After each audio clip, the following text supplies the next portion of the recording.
पूरे गांव की दावतें ना होंगी, नए नए डीजे ना होंगे, नए नए बारात ना होंगे, जब तक साहब रथ ना जाएगा, जब तक साहब डीजे नहीं चलेगा, शादी नहीं होगी। ये सब हमारे जहन की बात है। और पर्दे में रहकर सुनने वाली इस्लामी बहनें, आप भी सुने, आपको भी बड़ा लुत्फ आता है कि मेरे बेटे की शादी अगर डीजा नहीं चलेगा, गाना बाजा नहीं होगा तो लोग कहेंगे मैयत हो गई। ना ना ना, ये आपके डीजे बीजे तो शुरू करवाई, याद रखना। जिस दिन ये रस्म शुरू की है, मेहंदी की रस्म, जिसने गोल तमाशा ढोल तमाशा शुरू किया है, डीजे चले हैं, तो जो मुफ्ती साहब फरमा रहे हैं कि फिर सारी जिंदगी डीजे ही चलते रहते हैं। कभी बर्तन फेंकते हैं, तो कभी सास में बेलन चलता है, तो कभी बहू घर से नाराज निकल जाती है, तो कभी ससुर घर से बाहर होता है, कभी शोहर नाराज होता है, फिर गाने चलते रहते हैं। तुमने खुशी के मौके पर शैतान को राजी किया, शैतान को नचाया, खुद भी नाची, तो याद रखो सारी जिंदगी नाचते ही रहोगे। अगर अल्लाह व रसूल का जिक्र किया होता, ये जिक्र मिलाद जो तुम शादी के बाद करवा रहे हो, अगर मंडे वाले दिन करवाया होता, तो उम्मीद है कि उन उलमा की दुआओं की बरकत से तुम्हारी बहुत से परेशानियां टल जाती। लेकिन अफसोस, जब खुशी का मौका आया, रहमान को तुमने पीछे किया, शैतान को तुमने आगे कर लिया। साहब मौलाना साहब शादी के मौके पे सब चलता गए, खुशी के मौके पे सब चलता गए। उलमा कहते हैं ढोल क्यों बजा रहे हो? अरे मौलाना खुशी के मौके पे चलता है।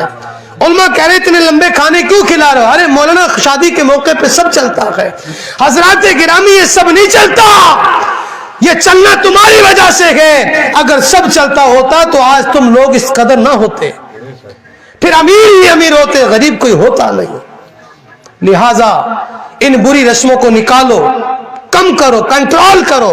मैं जानता हूं कि मंगनियों पर, ब्याह ठहराने पर, मुंह दिखलानी पर, सलामी पर पाबंदी लगाने से मेरी पाबंदी नहीं लग जाएगी, लेकिन कम से कम एहसास जरूर होगा, एहसास होगा कि हाँ वाकईतन हमने गलत किया।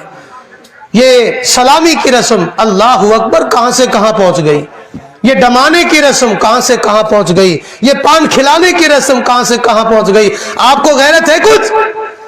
याद रखिए, हमारे घर में एक बेटी हो, सारी जिंदगी हम उसको पर्दे में रखते, गैर महरम की नजर नहीं पड़ने देते, और सलामी के मौके पर दूल्हा की सलामी होगी, दूल्हा और नौजवान लड़के घर में दाखिल हो रहे होते हैं, घर में दाखिल हो रहे हैं, और बूढ़ी बूढ़ी माएं छुपी बैठी हैं, और नौजवान बेटियां, नौजवान लड़कियां कि जिनको आज तक किसी गैर महरम ने देखा नहीं है, वो अपने हुस्न का मुजाहरा करते हुए, बेपर्दगी करते हुए, लिपस्टिकें लगाकर, फैशन करके, बाल बिखेर कर, आधे कपड़े पहनकर, गला खोल कर, हाथ में मिठाई का डिब्बा लेकर इंतजार कर रही हैं कि दूल्हा का साथ में जितने भी बवाली आए हैं, जितने भी खिलाड़ी आए हैं, जितने भी गंदी नजरे वाले, आओ हम दूल्हा का भी स्वागत करते, तुम्हारा भी इस्तकबाल करते।